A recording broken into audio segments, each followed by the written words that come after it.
Hello everybody, this is Scott Armus. Today I want to talk about some misconceptions in connection with Schrödinger's cat and the interpretation of quantum mechanics in general. When Schrödinger first suggested his thought experiment of putting a cat in a box with a radioactive substance that has a 50% chance of killing the cat after a certain amount of time and not killing it, then quantum mechanics says that the cat will be dead and alive at the same time. Now, in my opinion, this is indicating that Schrödinger did not consider a cat to be an observer, because an observer is supposed to collapse the wave function, and so the cat would then be either alive or dead. Yes, I think that the cat is perfectly capable of measuring itself. But then on the other hand, there have been plenty of people who thought that the observer, after having conducted the measurement, has to then also be observed in order to be in a particular state. And this is expressed in Wigner's thought experiment called the Wigner's friend, where the friend has to measure Wigner, who did the first measurement. And then some people philosophize about an infinite success or a very long chain of observers with then maybe God at the end of this chain. Now, when we understand that there's collective consciousness and there's entanglement, then we see that there's no need for such a chain. When I observe something, then it is observed for everyone, because there's remote viewing, so anything that I have experienced can be remote viewed by other people, and also I can tell them about it. So the wave function, and this has been said before by the founders of quantum mechanics, especially Werner Heisenberg, the wave function represents the knowledge of the observer, and a more general and more correct way to put it is it represents the knowledge of the community of observers. Now, this can easily lead to some misunderstanding. A lot of people think that for doing a measurement, one would have to know what a particle is and would have to know how to use a measurement instrument. But this is not what the observer that quantum mechanics is talking about.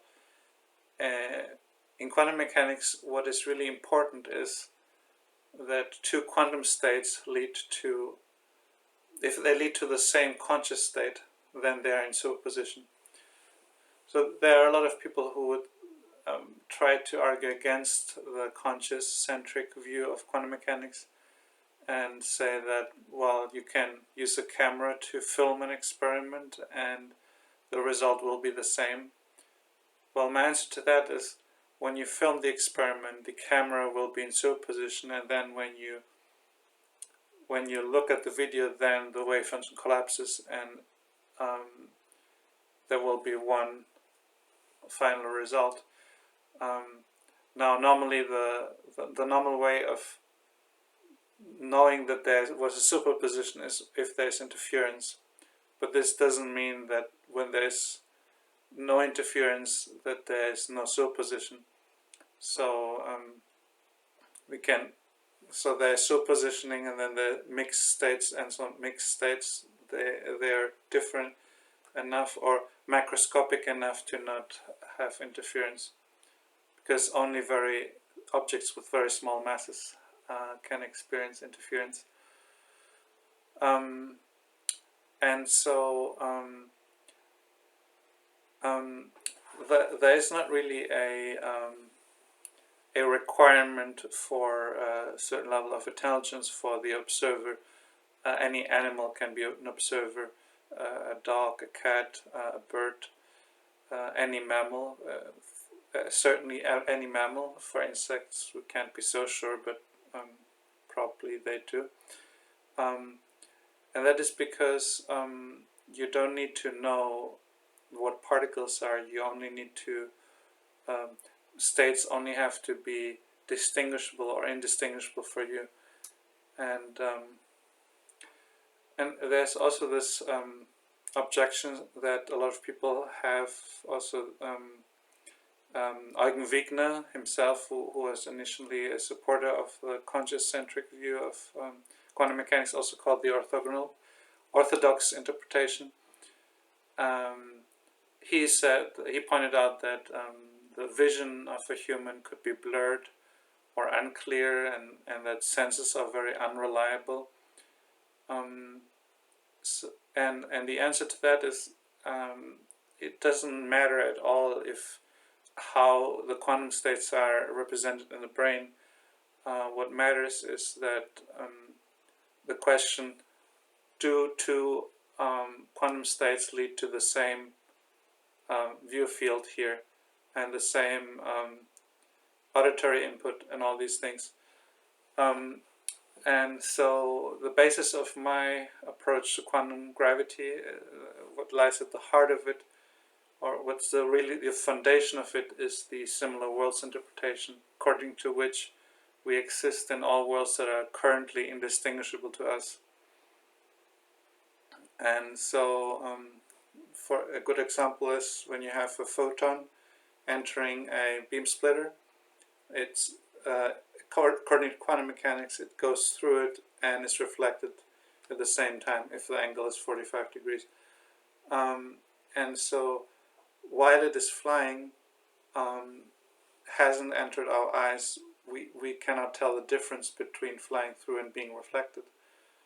And so we are in a world where it flies through, and in another world where it's reflected at the same time simultaneously.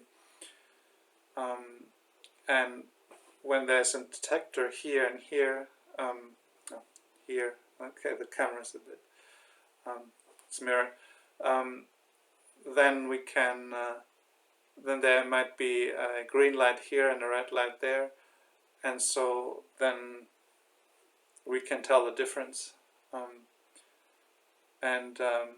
Yeah, so it only matters if your experience is different or not. You don't need to know about particles in order to collapse wave functions. The dinosaurs have been collapsing wave functions. And there's great evidence for this, for consciousness really being the thing that creates reality, because when you look at the cosmic microwave background, it has alignments, it has many cold spots and hot spots, which are not, the temperature difference is not that great, it's just a 10,000th of a degree.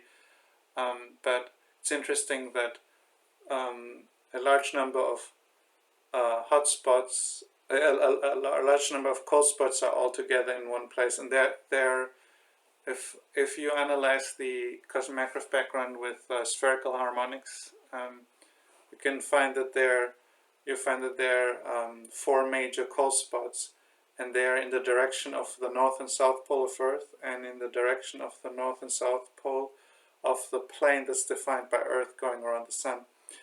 And so, to me, that indicates that that the universe is really generated by observers on Earth looking out into the universe. And John Wheeler has summarized that very well by saying that we are participators not only in creating the here and near, but also the far away and long ago. He didn't know about this evidence. A lot of physicists have heard about the CMB anomalies. I met one physicist or mathematician at a train in Guangzhou, and he said he heard about it, but then in 2014, when the Planck satellite was sent out to verify if the anomaly is genuine, or if it's maybe caused by some contamination coming from Earth, it was confirmed, but it didn't make big headline news because it's a very inconvenient truth. But at that time, Max Tegmark was interviewed about it, and he said that seems the evidence for the Copernican principle, like, it has totally reversed. It seems now that the evidence is totally against the Copernican principle. And that's also evident from the large-scale structures in the universe. So you have more observers near the equator, and that could explain these cosmic microwave background anomalies, the CMB anomalies. So that's one piece of evidence. Another piece of evidence that it's really the observer that's creating reality in some sense is that the evidence for non-local perturbation, also known as telekinesis. It's very controversial to talk about when it comes to macro telekinesis, but it's or psychokinesis. But in terms of random number generators, it's very well proven. The studies of Dean Radin and many others have shown that they have conducted studies over a period of 70 years where people would look at a random number generator and hope for one result over another. Like, let's say that it's one represented as 1 and 0. If you hope for more ones to get more ones, then there would be 51 ones and 49 zeros. And when that is linked with pictures, then it's even stronger. Then it actually goes to 65%.